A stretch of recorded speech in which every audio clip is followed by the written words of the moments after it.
بازی شروع میشه. پانی توپو میگیره، گل گل گل میزنه.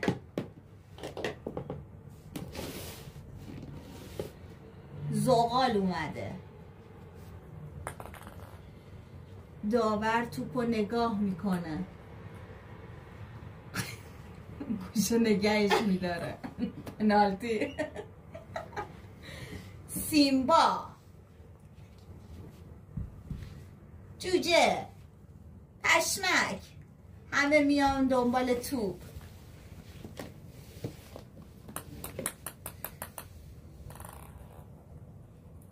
پشمک میزنه.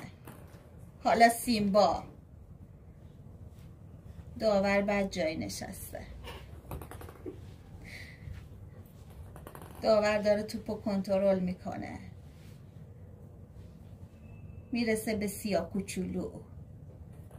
پانی آروم قدم برمیداره. میره گل گل